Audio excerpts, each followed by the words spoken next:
Yesterday, my supervisor, my Chinese supervisor, who is my primary supervisor, becomes a professor now, from associate professor. Now is a professor. That is a full professor.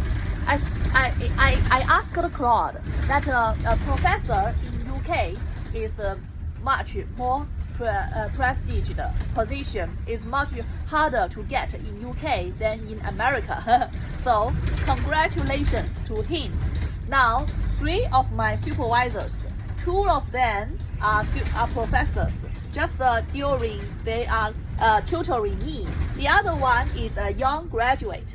So I am so lucky that 2 of them become professors. 2 of my supervisors are professors.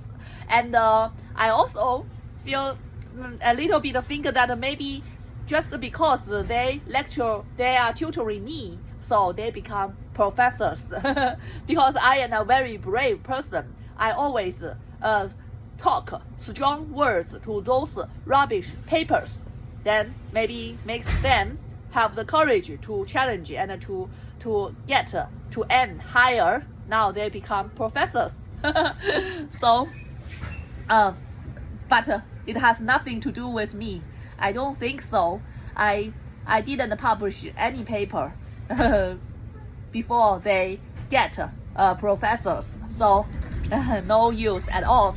But I just wanted to say, since after seeing that both of my supervisors become professors, and I know their citations almost 1,000 for the British supervisor, and he just published one paper in science, advanced science, just one paper in advanced science, and then he becomes a professor now.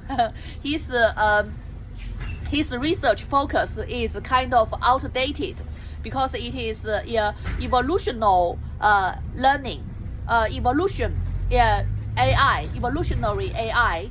That is outdated. Nowadays, we are all doing neural networks, so it's quite outdated. But now, and my second, the Chinese supervisor, he has almost 3,000 citations, just 2,000 citations, more than 2,000 citations.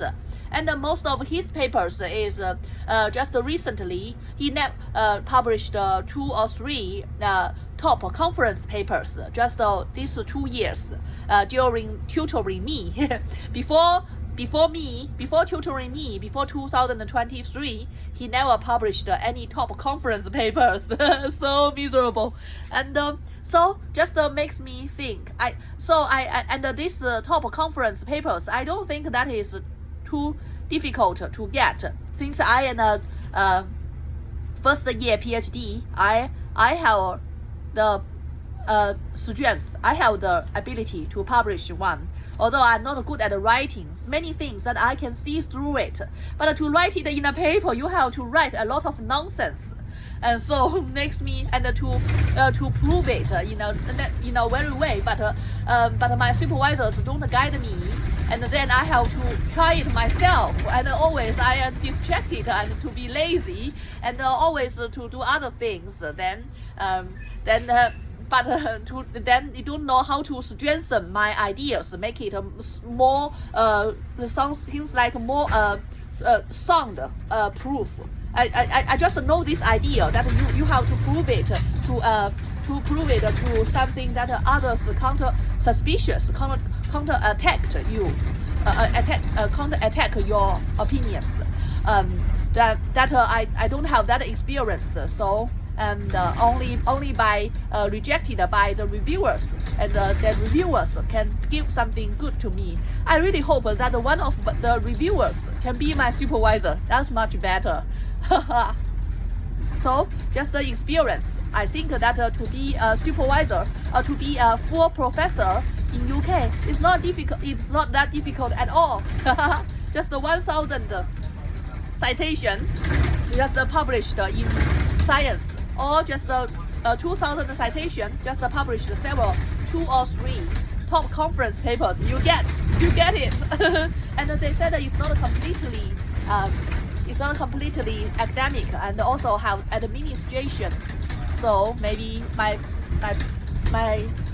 Chinese supervisor do a lot of administration works, such as interview students, PhD students, candidates, and interview teachers, and interview and do tutors for personal tutors for the PhD students. So not that difficult at all.